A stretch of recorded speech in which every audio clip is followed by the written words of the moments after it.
Hello, everyone, and welcome to match day 5 of the first Choker Challenge Cup on Chess24. I'm Malcolm Payne, an international master of chess. I'll be commentating on Choker tonight for you. I'm honored to have as my co-commentator Jeff Gross, a legendary poker professional with over $5 million of tournament earnings and one of the most popular streamers of the game.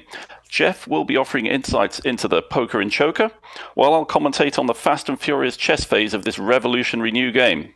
My thanks again to Chess24 for hosting, and don't forget that Choker is a free-to-play game.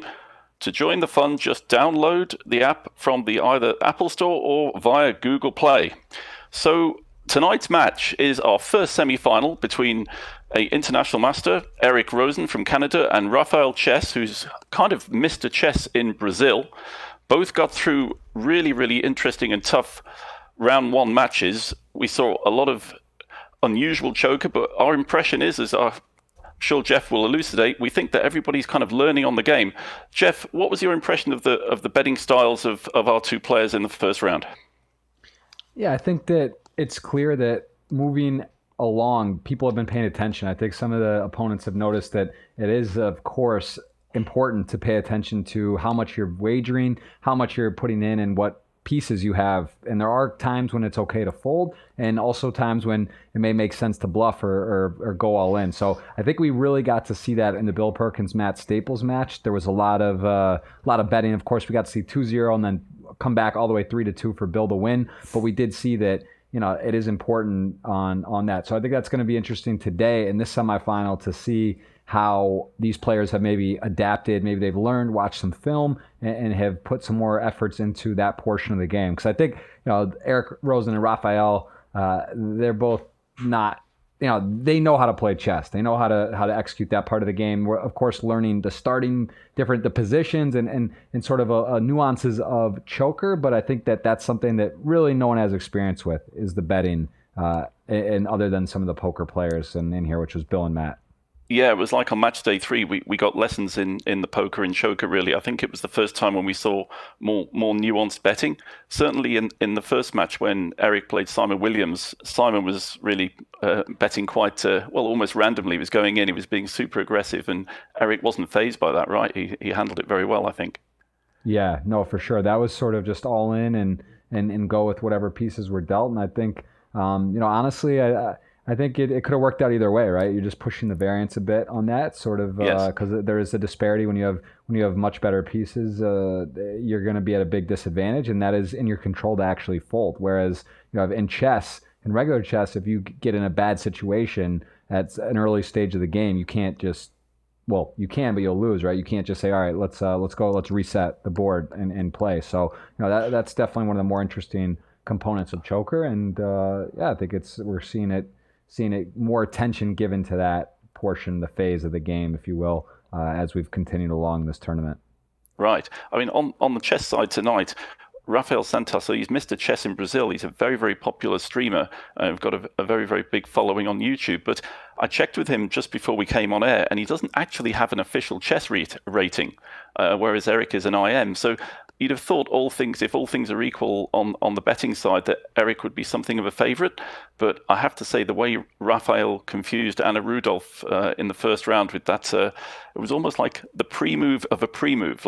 He saw Anna's pre-move coming. A pre-move is where you input a move in anticipation of what your opponent's move will be. And it was almost like Raphael predicted what Anna would do in that way, but kind of tricked her, and it cost her a few vital seconds, and she ended up not winning that particular hand, and Raphael went on to win. So he's a real tricky customer when it comes to the chess. So I wouldn't underestimate him, even if I think, according to the form book and certainly the ratings, Eric is the favorite.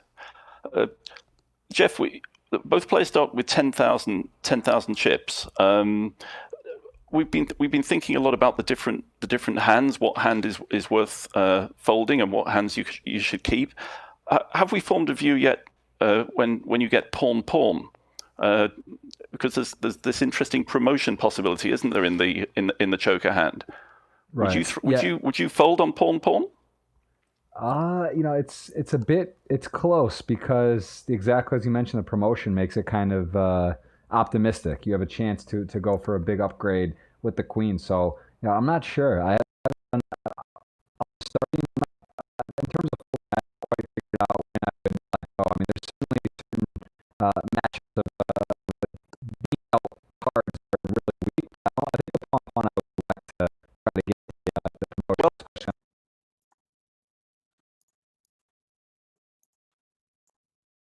away.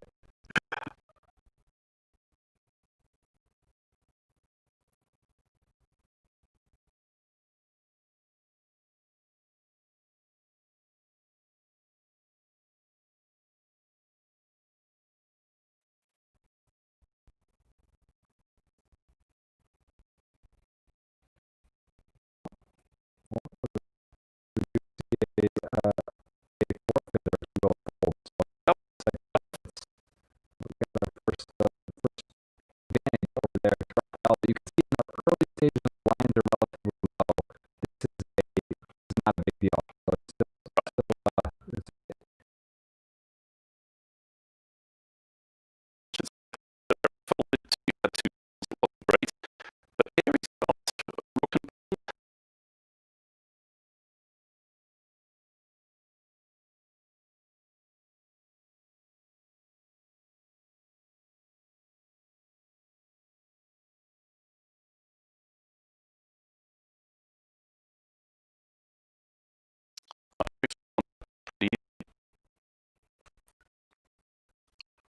Raphael's fold.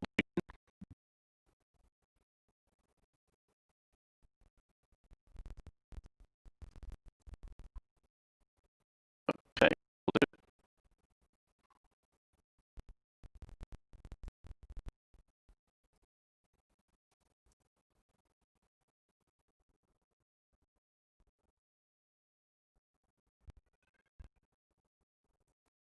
Okay.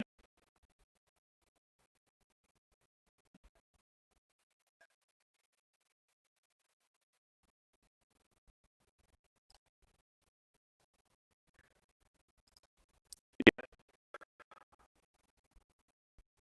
So,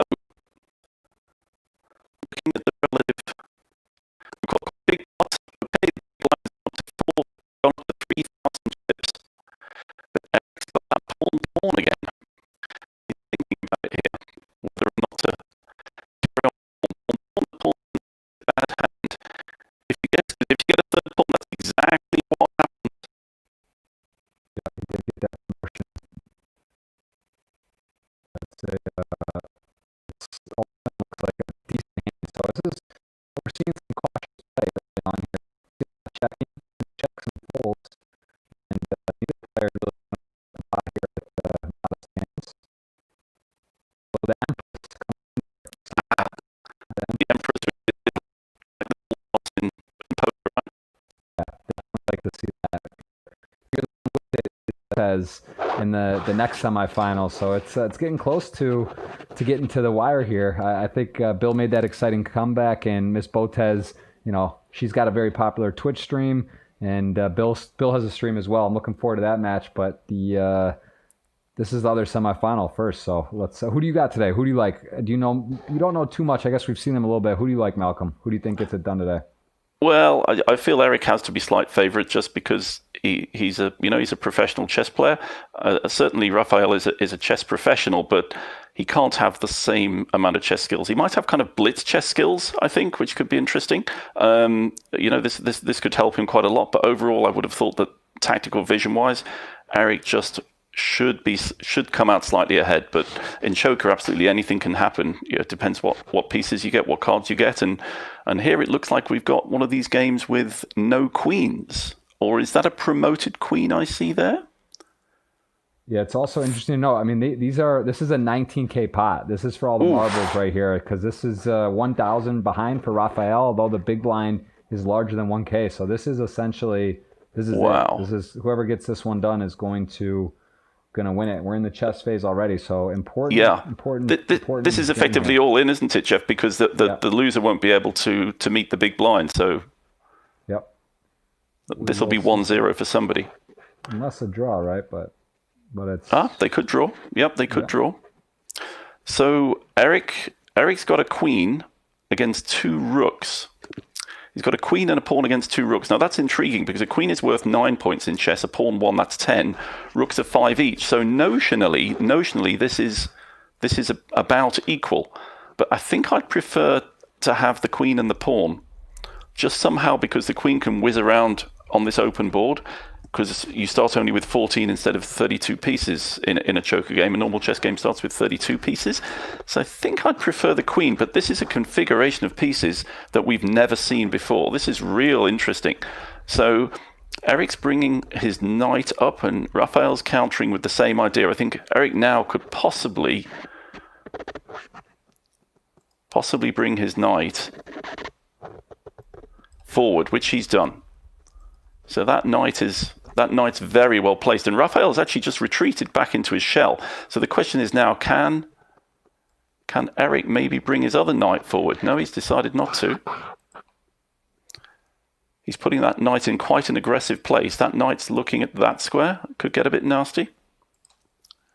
Check. Okay, we have our first check, and you see that the king is flashing for people new to the game, new to looking at choker. When the king flashes, it's in check. So the king sidesteps that check. But there's a really evil possibility here. Fortunately, it's not a threat at the moment because that knight is covering it. So the black knight can't dive in because the white knight at the bottom of the board there is covering it. So Eric just retreats. How are we doing clockwise? God, they're almost level. 78 plays 77. Okay, so Eric's bringing up the reinforcements. That knight could be coming in here.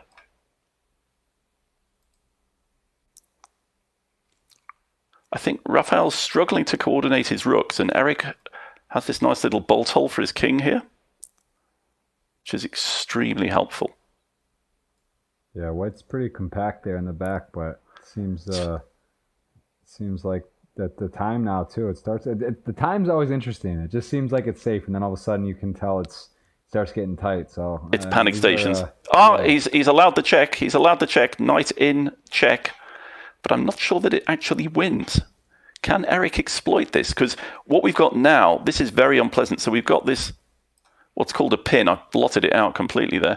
But that is called a pin. The queen is harassing the knight. The knight can't move because otherwise it would be check. So Raffael's in a bit of a bind here. He's in a bit of a bind. He can't move his rook because he needs his rook to protect the knight.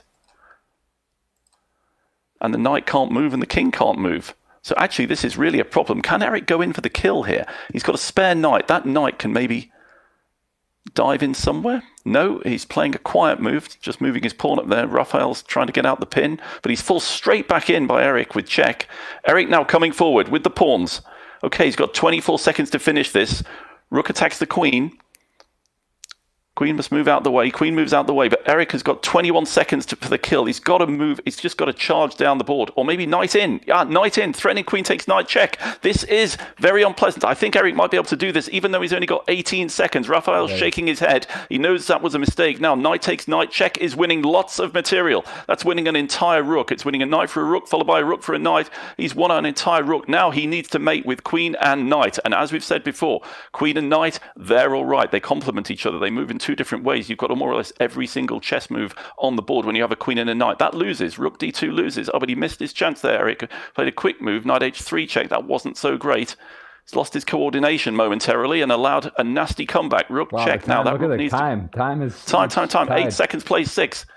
Queen check. Oh, now he's winning the rook. He's winning the rook. Oh, he's taking it. Oh, but he's allowed a fork. That's amazing. Absolutely incredible. He's been tricked out of it at the death. He was winning and he knows it. Oh, that was brilliant from Raffael. He might not have a chess rating, but he can play a game of chess. That was tremendous. What a finish. Man, came down. Wow. His fans will be loving that. What a draw. Okay, back to the betting phase. 10.5 to 9.5. Gosh, back to the beginning. Okay, it's pawn again. So you either check with that, do you, and see if you can get a promotion, or you fold it. I think he's folded it once and checked once.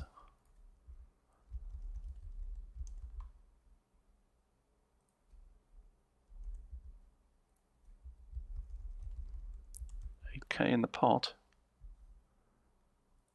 Okay, that's a slight edge for Eric, a rook against a minor piece, against a bishop, but Raffael actually has got 3 minor pieces. He's got knight, knight, bishop. Eric's all in. There it is. Here we go. Playing for it again. Again, the 1K behind is trivial because it is basically. And he got a promotion. Jeff, he got a promotion at the last. So you've got to say, I think Eric should be favorite here.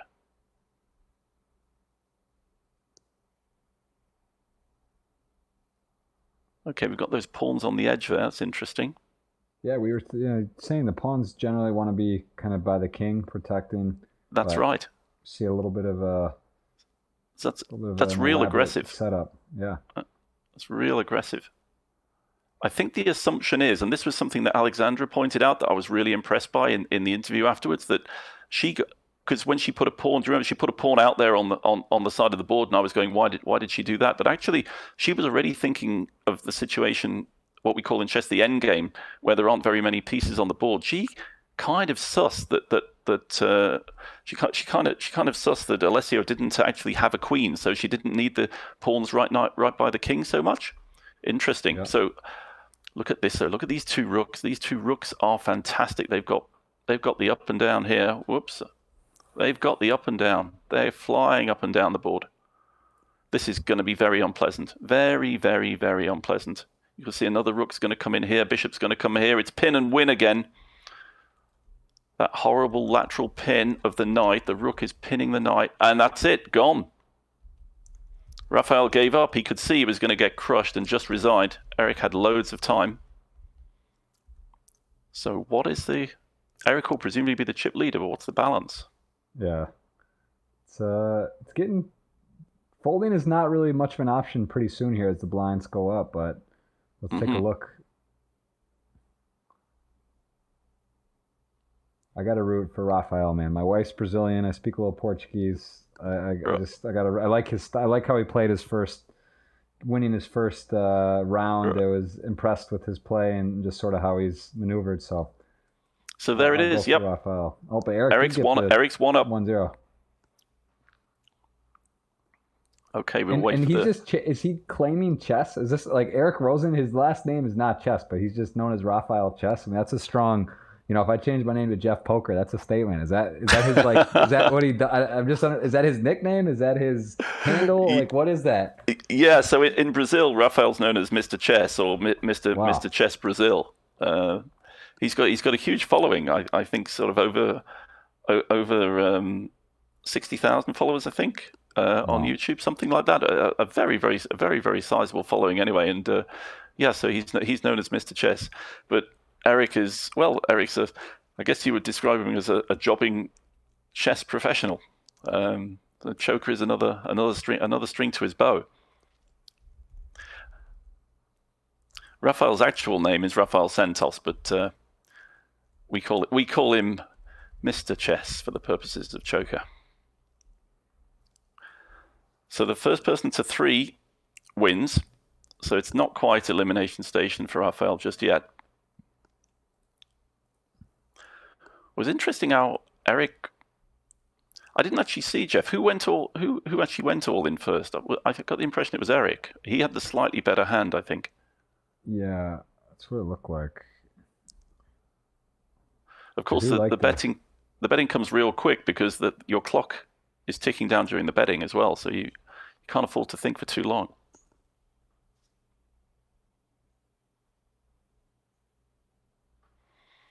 But actually, Raffael struck a great blow with that knight fork at the end of the first game, where he saved himself from an absolutely desperate position.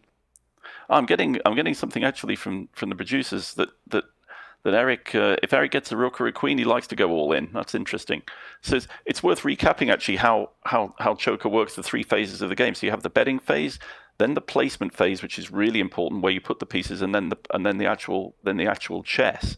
And you've got to be good. You've got to be good at all 3 to be the complete choker player. And when we were talking about pawn, of course, that's the lowest value first 2 cards that you can get. And pawns are only worth 1 point in chess, whereas a queen is worth 9 and a rook is worth 5. And we think that the average choker hand is 16 points, which, I don't know, a typical, if you were to spread that over 6 cards, you could have something like, I don't know, something like a queen would be 9, and then a knight would be 3, which would be 12, and then you could have, I don't know, another knight, which would be take you to 15, and then a pawn would be 16, and another pawn would be 17. So that's in general, you should be looking to be getting 3.2 points per card. Yeah, I think again, it's important to understand what that looks like. Just like in Hold'em or Texas Hold'em, if you will, for poker, it's good to know in a heads-up match what the dead middle drawing hand is. So if you get a queen and a 7 offsuit, that is referred to as the computer hand. So that's it's a good to have a good baseline when you're playing. You want to know, well, if I have a very strong hand, what is sort of the average, and then kind of make your attack from there. So I'm sure these players have done some math or understand that roughly what a good hand is, when they want to be adding chips and putting pressure on, and when it's better to be checking or just trying not to inflate the pot. So right. So in heads up poker, then queen 7, you got, broadly speaking, a 50% chance. Then is that right?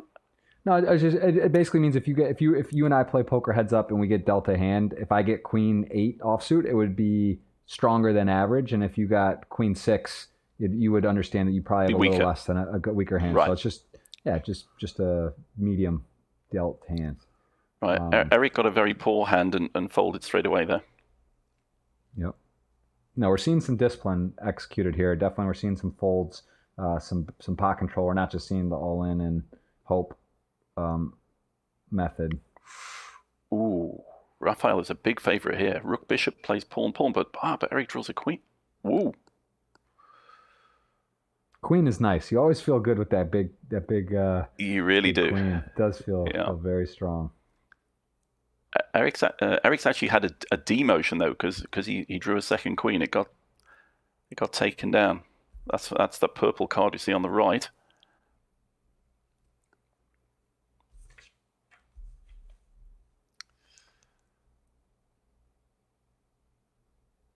I think he's going. Yeah. Okay, knight is not too bad. Queen and knight, they're all right, but that's what, 9, 12, 15 points Eric's got. Raffael has 3, 6, 11, 16, 19. Wow. Yeah, but no pawns. His hand looks very. Every piece has no pawn. That's pretty. That's going to be weird because. Yeah, that I don't think have we seen that? Yeah, I don't think we've seen that in the Poker Challenge Cup, a no pawn hand. But that means that he'll probably have to use some of his extra points to protect his king. He can't leave his king wide open. If Eric's got a queen and a knight, because the queen moves vertically and horizontally and diagonally, and the knight moves in an L shape, you have the complete suite of possible chess maneuvers with queen and knight. So.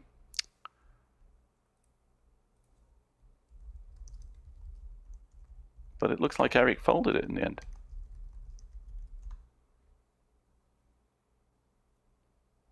Yeah, so again, still plenty of play left to see.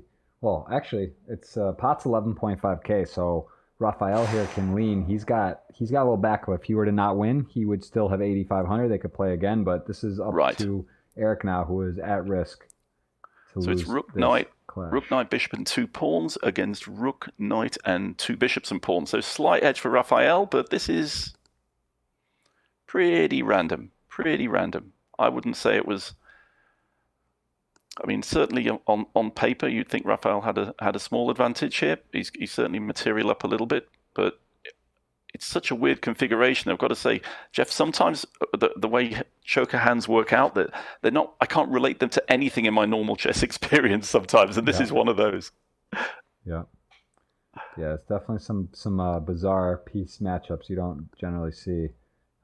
This is it's been interesting. 1-0. This would be going down to 2-0 is very difficult to come back. Although we did see that Bill Perkins accomplished that versus Matt Staples, being down 2-0 coming back. So, of course, possible, just not fun when you're at risk.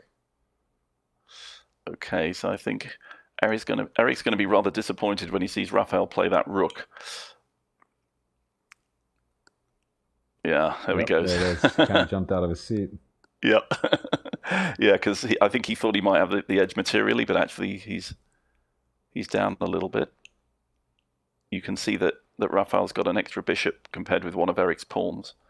So it's very difficult, actually, for Eric to go on the offense here at all. The bishop that you should look out for here, the bishop that is the danger bishop, is that one, because that's the one that hasn't got an opponent. That bishop is operating on white squares. So in chess, you have two bishops. One operates on black squares, one operates on white squares. And when you have what's called the two bishops against bishop and knight, the bishop that's the most powerful is the one that doesn't have an opposite number, and it's that guy. Okay, so Eric's moved his rook up a little bit, playing it very slowly, keeping his king as far back as possible. Oh, he's just blundered. No, he hasn't blundered. I thought he'd blundered. I think he thought he'd blundered as well, but he hadn't. That knight was covering that square, so it didn't matter. Okay, check to the king. King moves one to the right, and the king's got a nice little escape square there, which Eric immediately takes advantage of. He's forcing Raffael back. So Eric actually just sitting pretty, trying to play quickly. I think this is just going to come down to the speed. I think you just want to be playing all your moves almost in 1, maximum 2 seconds here. That's got to be the strategy. Just instant chess. And it's funny that very often, and we saw this actually on Chess 24 in the chess tournament, the Lindori's Abbey Challenge, that when Nakamura was playing the Armageddon games when there's no time at all, he said he really liked to have a situation where even if his position wasn't that great, he just had easy moves. Moves are just easy, quick to play. So I think we got to keep a real eye on the clock here. Eric's what, a few seconds up? I guess, and that where it really separates if you are, obviously in chess, you're watching your opponent very closely, but if you're able to predict what they're going to do, you're kind of trying to do that as they're moving. You're thinking, what are they going to do? And then how will you do as well? Absolutely. That's one of the things. Yeah, that's one of the things that we're very keen to put into Choker is the pre-move. Right. So you not only do you see it, you anticipate it with the mouse, and at the instant they make their move, your move appears on the board and you don't consume any time. I think this one's just going to go to the wire on the clock because actually very little is happening on the chess side. You can see there have been no advances of pawns. There have been no exchanges of pieces. Now for the first time we got a concrete idea. The bishop was threatening to take the knight. The knight goes away and says, no, I don't want you to take me. Now the best move for that bishop would be there, where it dominates the knight. That would be mean and nasty. Okay, but he's overlooked his rook. Oh, but he's attacking Eric's rook. But what about rook a8? No, Eric's going for simplification. He's going for simplification. That's going to make it even harder now for Raffael to win in the time, because the reduced material makes him. It's just got less offensive possibilities. Eric's just going to sit there. He's just going to sit there. It's just going to sit there, and it's going to come down to who actually can handle the mouse quicker here. Yeah, these clocks have been really dead on. They have been just about even the whole way. Yeah, look at this. Up and down with the king, Jeff. Up and down with the king. So I think it's incumbent upon Raffael to do something. So I think we'll see him trying to advance. Eric's just going up and down, up and down. 39 to 34. There goes a pawn. It's funny, you almost don't want to move the pieces too far because that takes a little microsecond extra. Even that could be significant. Yeah, no. Okay, knight there. There is the threat there. Knight threatening that pawn with check. Bishop defends it. Bishop attacks the pawn again. Oh, Eric's right back in this. If he wins that second pawn, he really shouldn't lose the chess.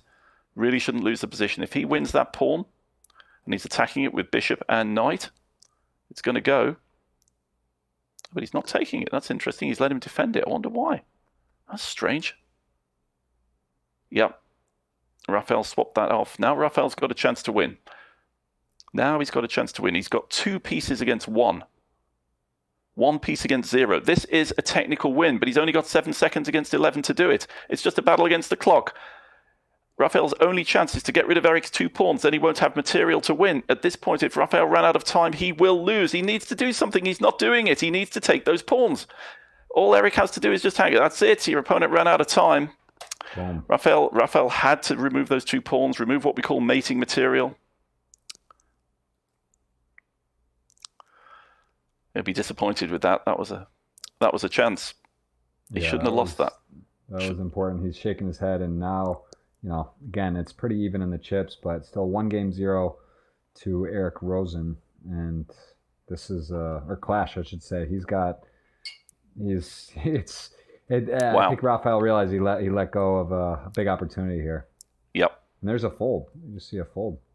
Yep. So look at this, 13 to 7K, and the total of 20,000 chips in play. So almost a 2-1 lead for Mr. Rosen.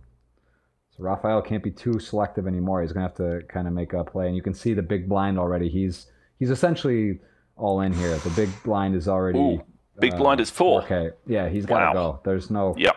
no choice. And he's all in.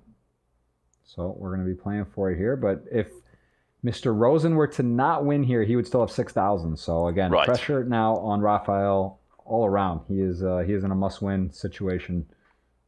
Well, this is a mighty interesting hand. We've had 2 demotions.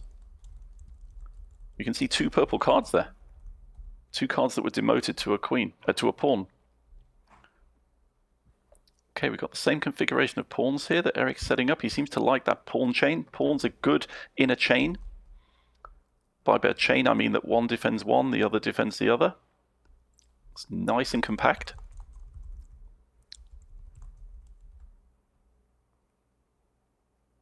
Okay, the knight goes to the f8 square, as the great Danish player Bent Larsen said, with a knight on f8 it can't be mate, but not necessarily in choker. There we have it. We have the Anna Rudolph. I'm going to call this the Anna Rudolph after her. She was the first person to set that up. Those 2 knights defending each other. So tough to break down. There goes Eric with the queen.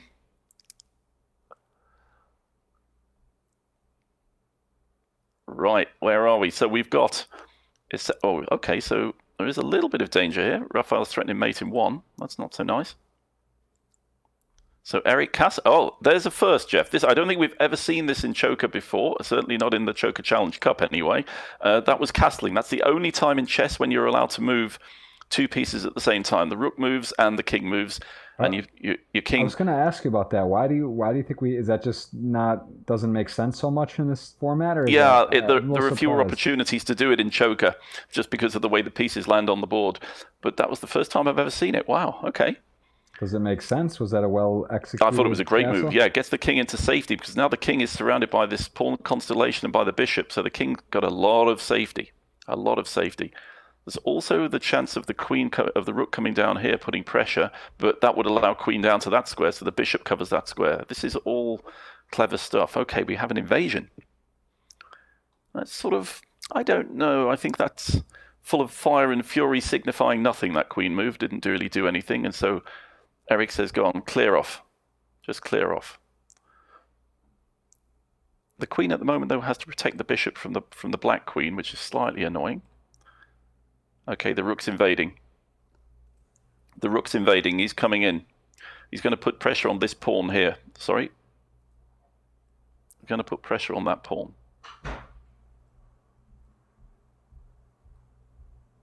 That pawn is under pressure. Raphael already using a little bit more time, so the knight comes into an aggressive square, but that leaves a little bit less defense for the king. So maybe a check could be quite annoying here, actually. Queen to their check. Have been identical, basically. These guys are so close in time each well, game. Eric's having a little think here, Jeff, because he thinks he might be able to see something quite clear. If you could see, he's trying to foresee whether he can see an absolute win from here, so it's worth investing 10 or 15 seconds. Did his stream cut or freeze? It looks like his time isn't moving. Yep, that looks to me like his clock's frozen. Wow. Ooh. Wow. That's a disconnect. A DC. I mean, we've seen some of these. It's hey, listen, it's part of the game. This is this is another thing. Nothing in life 0 or 100. You could be clear, ready to cross the finish line, and a disconnect. So hopefully that won't be a problem moving forward, but that is a disconnect. We are confirmed. We can see Raphael is there, and Eric is not. His screen is frozen. He's frozen. So I think you said that Eric would still be in the game, though, if he lost this pot, right? Yes, he did have some chips behind. He had a few chips. Okay, I think maybe we've got him back. Let's see.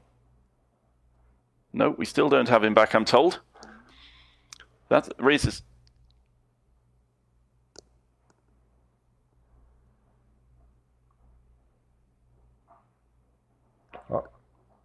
Oh, the game's still going. Oh, the game's going on. Interesting. Disconnect. So maybe we were just disconnected from them. So we've got queen and knight against queen and rook. This should be winning for Eric. 40-second, and Eric's well ahead on the clock. 17 seconds up on the clock. The knight, though, is a fantastic piece. Beautifully placed there in the center of the board, fulfilling a fantastic defensive role. But can the rook come in? I was wondering about that. It's threatening checkmate in 2. He's threatening checkmate in 2. He's threatening check. On h8, king goes to f7, queen to g8, mate. Yep, now, this is serious. Oh, that doesn't stop it. This could be it. This could be it. I'm sure Eric will see this. Queen in, and king there, and queen there, and that is mate, and that is over. That goes to Eric. That pot goes to Eric. Choke mate. Boom.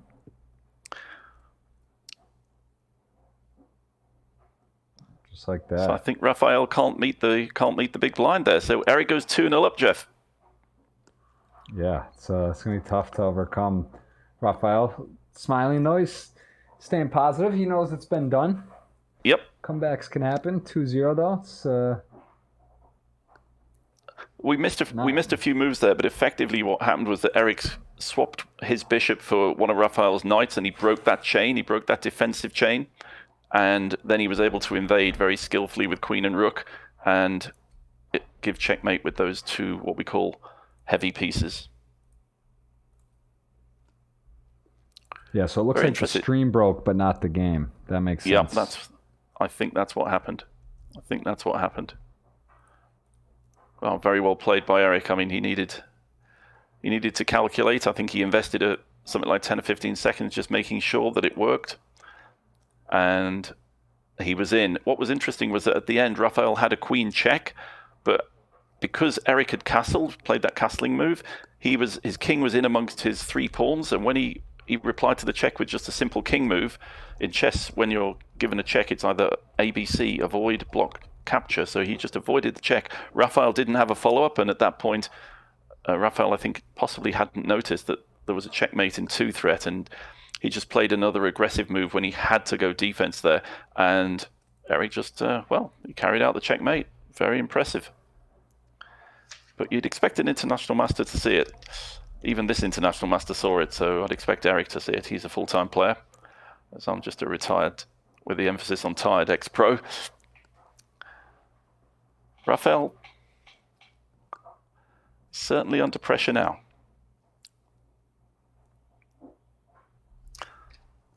So the winner of this match will play the winner of Bill Perkins against Alexandra Botez, and those winners will go to the final for the right to play Hikaru Nakamura. Hikaru, the world's most popular chess streamer, a member of the world's top 10, absolutely murdering it in the Magnus Carlsen $1 million challenge. He got to 2 finals in 2 of the tournaments. He's eliminated the world champion Magnus Carlsen from the Lindor Izabi challenge, and Hikaru is one of our ambassadors, and he'll be waiting in the final of finals in the Challengers Choker Cup. The winner of this gets the right to play Hikaru, which won't be easy because he's quite an accomplished poker player as well as being one of the world's top chess players. So I guess it'll be real tough for whoever has to play him. Just a reminder, if you'd like to get involved in Choker, play the game. It's free to play. You can download it from the Apple Store or Google Play. I said it's a free-to-play game. It's great fun. Join the Choker community. Play other players from all over the world. I think last time I looked, we had players from 80 different countries on the server. And there's nothing at stake. It's just fun, and you can improve your poker skills and improve your chess skills at the same time. And of course, your blitz chess skills. Yeah, it makes sense actually that the game broke or the stream broke, but not the game, because that happens in poker sometimes. It's very frustrating, but sometimes the internet can't hold what your stream is, but you're able to still play on a server or site, right? So that is a right. Common thing. I think we had some issues with Bill as well. I think he was flirting with complete disconnection, but he did freeze while he was on his boat in the Virgin Islands. So hopefully, he's on mainland for his semifinal versus Miss Botez. I don't think he can afford to gamble with the internet against her. I think he should be on terra firma for that one. For those viewers who weren't here 2 weeks ago, Bill was playing on his yacht. You did hear Jeff right there. He was actually on his yacht, and I think it was also quite a cunning ploy because he was going up and down on the stream, and it was almost if Matt was watching him, I'm sure he'd be feeling seasick himself as Bill's boat, the Singularity, just bobbed up and down gently in the waves there. Yeah. Matt had it basically sealed. He was up 2-0, and then Bill showed some of his chess prowess and really brought some heat. And I think Matt made a couple unforced errors as well that worked out well for Bill. But the poker guys gotta cut them a little slack on the chess ability. I think they're definitely not to the caliber of other players in the Joker Challengers Cup. But I mean, capable of winning though. I think Bill.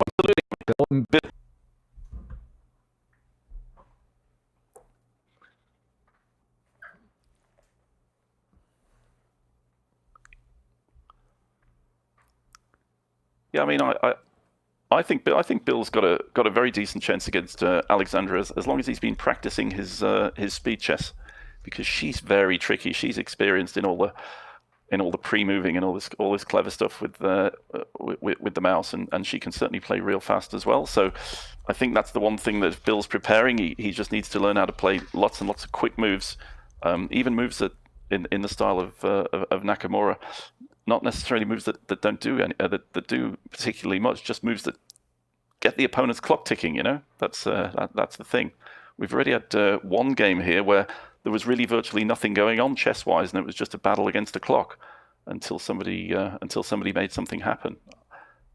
And being aware of when that's happening is another skill you need to develop in Choker, because it's kind of strange, almost alien positions in Choker that we're getting, which are quite hard to handle.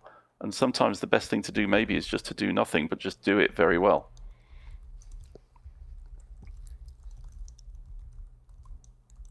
So good, we seem to have them both back on the stream, which is nice.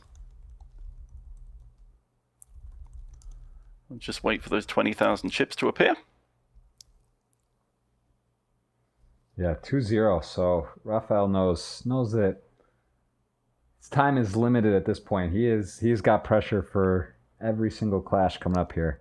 Gonna have to perform, gonna have to run good, gonna have to get some good pieces. Asking a lot. I think I think the stronger the skill level, the harder it is to come back. I think again, Matt and Bill, not that they're not thinking players, but I think there's just more of a disparity, right? It's like the college football versus NFL. Like more anything can happen, whereas in the NFL, I think the disparity is a little bit different, right? I think it's going to be harder. I think it's going to be much more difficult to see players at this level rattle off 3 in a row. But let's see what he's got. He's got his last name's Chess, as it appears on the ticker. So if anyone could do it, I'm betting on a guy who's known as Chess, as in his name. So let's see. Yeah, Jeff, Eric's got his stream set up again, so he's up and running.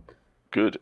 Before the hand starts, Jeff, what happens in poker if you disconnect, if you're streaming in a poker match online? You pull your hair out and ask for forgiveness, but that's it. You just, you're not... There is a disconnect, usually like a time. You get like a certain amount of time where they'll give you a disconnect protection. But yeah, that's if you can't come back on, that's it. You're just going to blind out. Right. You lose the... Yeah. Okay, so I had a quick fold there from Eric. Only cost him 500 chips though, so. All right, so we got a fresh clash. 9 here. pawn, that's not a good one. Yeah, much better starting hand so far for Rosen again. Although there's the queen. And a demotion. Eric got a second queen, is demoted to a pawn, but he's the only one with a queen right now. Yeah, so that actually is relevant, though, right? When you get the queen demoted, it gets demoted, but then there's one less queen, so it's all the more unlikely your opponent has a queen. Is that correct, or does it get reshuffled in? Yes. Okay. I think that's right. Yeah, it's interesting, actually. I'm not positive on that. We'll check that maybe.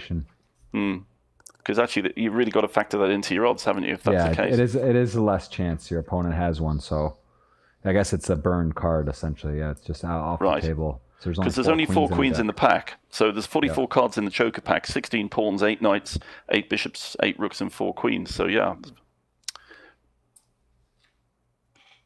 Oh, he's folded. Eric's folded again.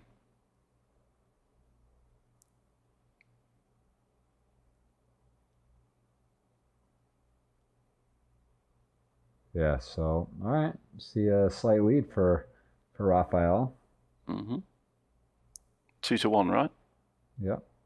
Just a little bit better, so. It's interesting. Eric's not folding on bishop plus pawn or knight plus pawn. Yeah, very strong hand. The queen right away. Look at this hand. This is a powerful holding for Raffael. Although, look at Eric. I wasn't even paying attention. No, Eric's better. He snuck in. Yeah, Eric's got more points. Eric's got, let me see, 14, 16, 19 points plays. I think 17. No, it's the same. They're the same. Goodness me, they're identical. Okay, so let's see who plays the position better. Is Raffael going to stick to his pawn configuration? Is he going to put his third pawn in the V? No, he's putting it horizontally there. Okay. Eric puts his rook on the open file. That's the best place for it. Raffael putting that knight on F8. That classic defensive knight. Now the queen comes on the edge. That's also recommended by International Byron Jacobs in the Choker book. Queen's got a lot of scope here. Look how it's going all over the place. Nasty.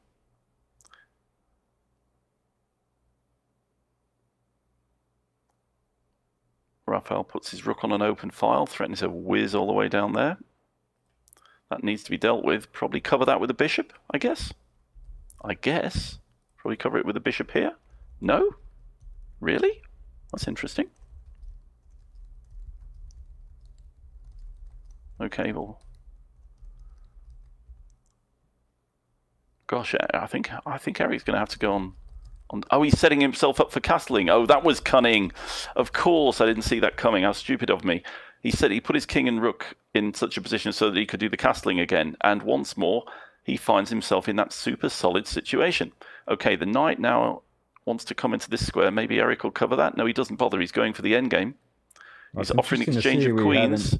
Haven't seen castling at all, and all of a sudden starting to be used. Yeah, well, you know what they say about London buses? You wait for ages for one, and then three come along at once. So never heard that, but there. So there goes the queen threatening the pawn, but Eric is in. Queen check. That could get properly nasty. King must go here.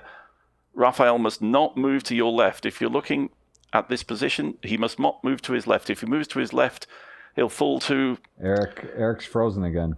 To the old 1-2.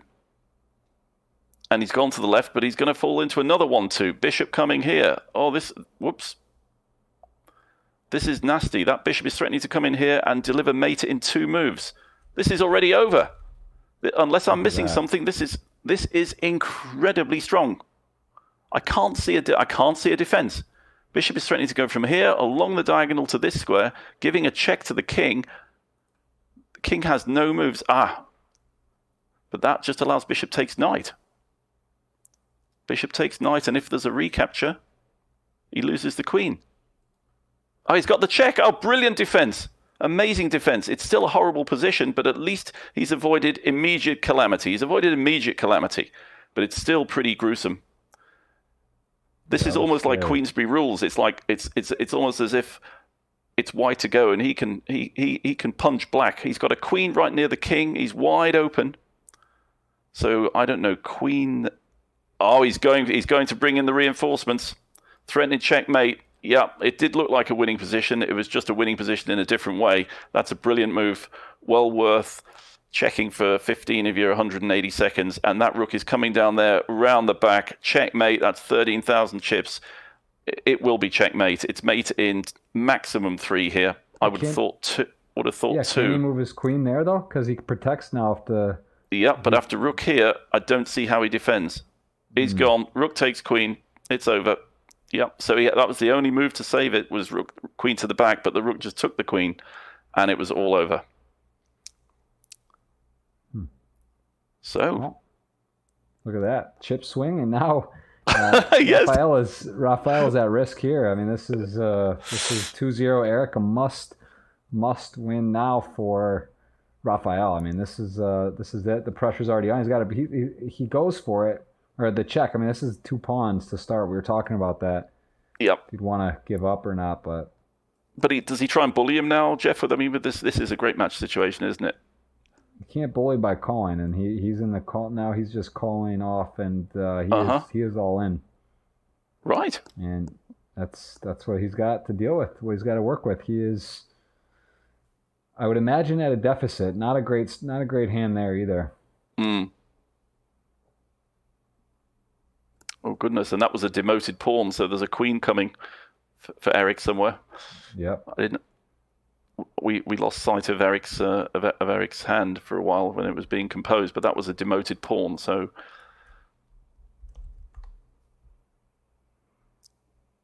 it's a must-win.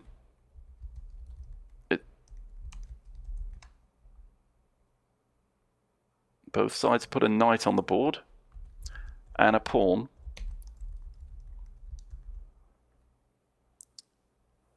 Still level in material. 2 knights and 2 pawns plays 2 knights and a pawn. Pretty level, depending on what Raphael's got. Okay, he's got a bishop, so he's slightly ahead. But Eric's got a rook to come. Raphael's got a rook to come, excuse me. So he's slightly ahead, but I think he might be disappointed by Eric's final placement. I don't think Raphael's going to enjoy what's about to land, and there it is. Yep, we had that demoted pawn. That was the giveaway, that it was a queen. So Eric really ought to close this out, Jeff. He really ought to close this out. He's got a queen. He's a queen and a bishop for a rook up. He's way ahead on material. So he's 9, 18, 19 points. 19 points on the board against Raphael's, let me see, 7, 13, plus both sides have their starting pawn. I think what we'll see is Eric will start activating his knight. He's got a nasty pin on that knight already with his queen. Just needs to bring another knight in to support it. Bishop there threatening to take the knight and liquidate. This is just a lost position for Raphael. Okay, rook attacks the queen, but queen might just as well retreat along the diagonal, keep the pressure up on that knight. Yeah, that's what it does. You see that channel there, that diagonal? Very unpleasant, means the knight can't move. Okay, so Raphael wants to keep his knight, but if Eric can find a way to put another bit of pressure on that knight with his other knight, and there it comes, it's going to hop into that square, and that will be a terrible blow when that lands. A terrible blow. The threat is knight there, putting extra pressure on the white knight. A double whammy from the queen, and the black knight is coming to hit that knight on e3. I don't see how he defends that rook there, but easily just keep the pressure on. Just keep the queen on the diagonal, keep the pressure on. Don't let him take your queen. Yeah, okay, goes in there. It's also the same, even better. Hits the knight. Knight has to retreat. So we've got the double knight here, but it's going to be unraveled. It's going to be unraveled. Knight there, that's it. It's gradually unraveling. He's just picking him apart, move by move. Okay, that's a clever try. That's a clever try, pinning the knight. Eric has to take a timeout and give that knight a little bit of extra defense. Raphael retreats. Gives his knight extra cover. Now maybe Eric can find a way to activate the bishop. He needs to activate the bishop. The bishop is just stuck behind the pawn doing nothing. All right, he's bringing the other knight in, threatening to come there. Just methodically taking Raphael's defenses apart. Raphael can't move. He's hardly got any moves. Okay, now this pawn here has become vulnerable because the king has moved away from it. So that's a good move, or just knight there is a good move. Too many good moves here. Oh, he's activating the bishop. Rook check, it's desperation. The queen is going to swing over here and give a check. That's going to be very, very, very unpleasant at some point. Rook's got no choice but to come back and defend the knight. This is winning for Eric now. He's got several ways to win. He's got 72 seconds to do it. He's just sticking to the plan, Jeff, methodically exchanging pieces until he gets down to a situation where it's queen and bishop against rook, which is an overwhelming material advantage. Okay, queen check. Maybe bring the bishop in now. That would be very nasty. Oh, what a finish. Queen takes knight check. Oh, he's doing it in style. He's giving up a queen, but he on the rebound, a knight fork and wins the rook. So this is easy. Now, the winning plan now will be to promote a pawn. Promote a pawn to a new queen. All that Raphael can do is try and exchange all the pawns, but in fact, his last move was a mistake in that regard. Pawn there. He's going to make a pass pawn. This pawn is... We're going to have a touchdown. We're going to have a touchdown. Touchdown on f1. When that pawn, this f pawn, when Freddie the f pawn comes down and lands on f1, that will be it. A new queen will appear on the board. That pawn will be used to deliver checkmate, and this game will be over. This is it. We're in the death throes of this competition now. He wants to resign. Okay, didn't have to, but it was all over. And he's gone. Insufficient funds can't meet the big blind. Just like that, we see Eric, who had some stream difficulties, but kept his connection and did take it down 3-0. So Raffael, Mr. Chess, the Brazilian crusher, is down 3-0, and that's going to be it. I was a little surprised by a couple of the positions. I thought we were going to see Raffael get one done, but there was a very intense time match that came down early on, and from there I think it was really just one-sided. Yeah. In the end, I think the superior chess skill did tell. And so Eric goes forward into the final to play the winner of next week's match, which will be here at the same time, 4 o'clock Eastern Time, 9 p.m. UK, 10 p.m. Europe. And we'll see Bill Perkins take on Alexandra Botez for the right to play Eric Rosen in the Choker Challenge Cup final. Well, I think, again, Jeff, we saw some new aspects of Choker that we hadn't seen in the preceding 4 weeks. Castling suddenly reared its head. I'd actually almost forgotten that you could castle in Choker, but we saw Eric very cleverly putting his pieces there to enable him to make that move. Really, really nice. Yeah, really strong level, high level, exciting to watch. And next week will be very exciting as well. So I feel like every match is getting better and better. There's a higher level of play, and people are understanding Choker more and more. It's really fun to watch. It's true, and I feel we're also learning on the job. It's fascinating. Jeff, how did you think Eric and Raffael handled the betting? I mean, I think that there was some finesse shown there, wasn't there? Certainly at certain stages of the battle.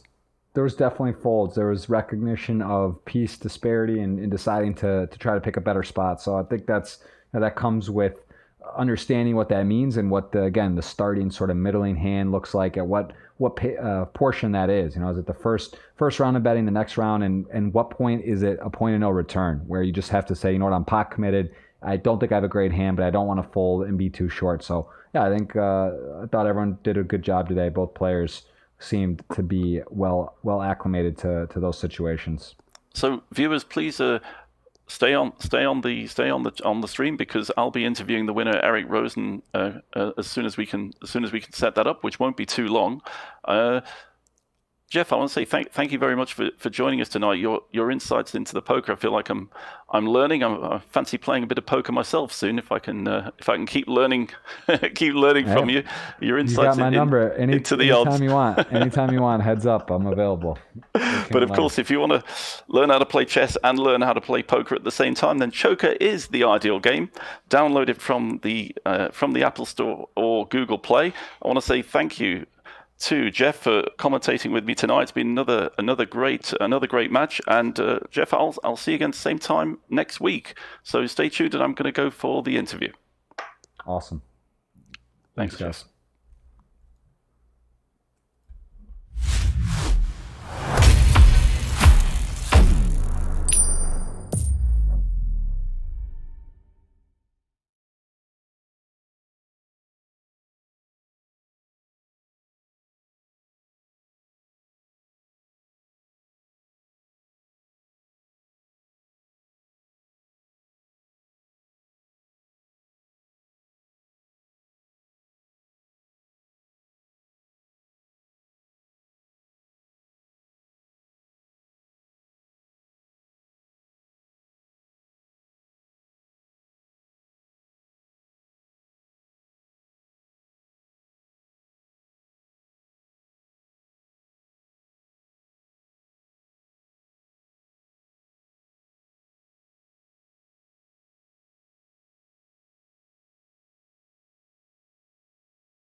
Yep. Okay, not yet. Got it. We're live on my Twitch channel, so I told people. Okay, so we're now live on the official Choker stream as well. Okay, great. So congratulations, Eric. Very very smoothly done. I felt on the end in the chessboard your superior tactical skill made its appearance. Yeah, I mean, first of all, it was definitely a lot tougher than my first match. I think my Raffael definitely understood some deeper betting strategy. Yes, that was clear. And yeah, And like my first match, I just got really good cards. Like the first kind of round of each clash, I was just getting amazing cards.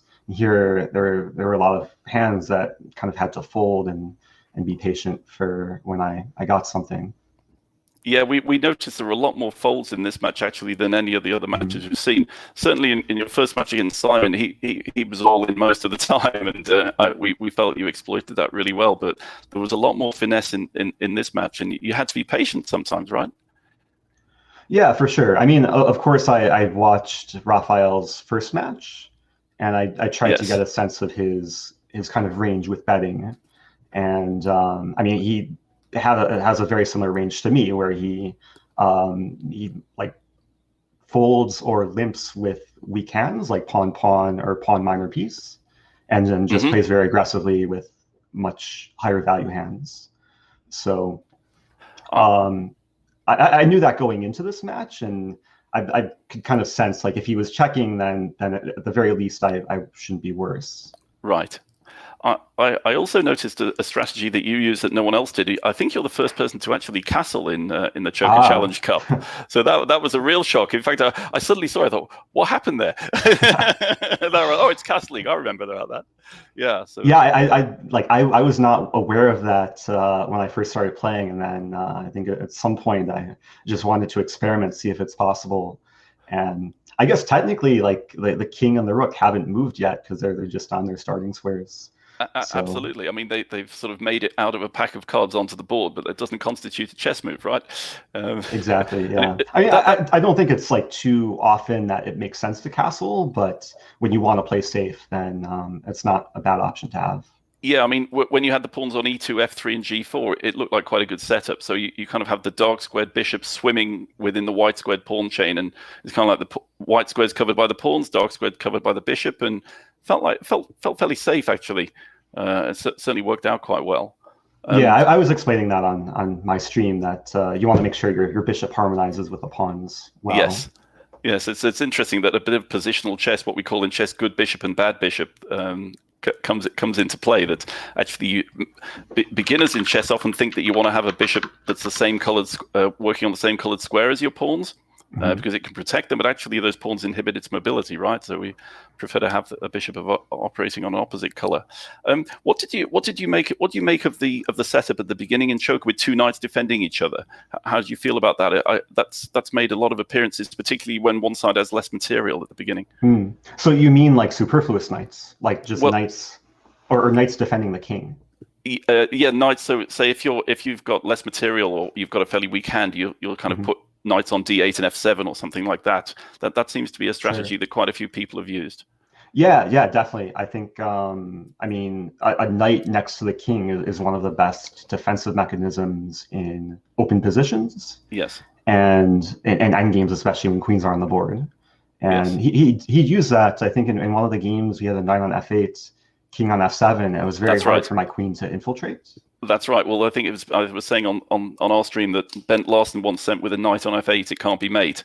But that doesn't necessarily seem to be true in Choker all of the time, as you demonstrated. There was one game that seemed real interesting when I thought it was just going to come down to the clock because absolutely nothing was happening. And there it just seemed to me that the best kind of moves were just the moves, any move that you could play real quick. It was just the best move, really. It was quite weird. Yeah, I think that was a game where I was just down like a minor piece for a pawn. Exactly. And then, the strategy is just to survive and not trade minor pieces, but trade pawns. Yes. And of course, towards the end, I wanted to keep at least one pawn on the board for sufficient mating material for the flag. Indeed. I think actually he had a chance, didn't he, that when he was up a knight in one game and he should have just removed your two pawns when he was running out of time. And then he would have got a draw, I think, in one game, but he ended up losing on time, I think. I think I know what you're talking about, but I guess he made up for it. The first game. Oh, the fork! That was amazing. Flagging and losing on the board, and he forked me and took my flag. That was impressive because the amazing thing. I mean, kudos to Raffael Santos, Mr. Chess in Brazil, because he doesn't actually have an official rating. I asked him before, I sent him a message, what is your official rating? Because trying to find someone's FIDE rating when their name is Santos is a bit of a struggle on the website. And I just wondered if he had a rating. But actually, no, he doesn't have a chess rating at all. So actually, he's an immensely talented, I think, for someone who doesn't have an official rating. Which is incredible, yeah. I mean, I knew he's a strong player. Like he outplayed Rudolph in the first round. Yes. And I did look him up on chess.com, and I think he's around like 2,300 in Blitz. So right. I knew it was definitely going to be a challenge. Great. So, well, you're in the final. I guess because we know you're very methodical. You told us in advance in your pre-tournament interview that you prepare for every opponent. So I'm sure you'll be watching the next broadcast at the same time next Thursday, the 11th of June. We've got Bill Perkins against Alexandra Botes. So, International Master Eric Rosen, congratulations! You're in the Choker Challenge Cup final. Thanks very much. Yeah, looking forward to it. Okay. Take care. All right, and a reminder to everyone, get involved with Choker. Download the game. It's free to play from the Apple Store or Google Play. Thanks very much, everyone.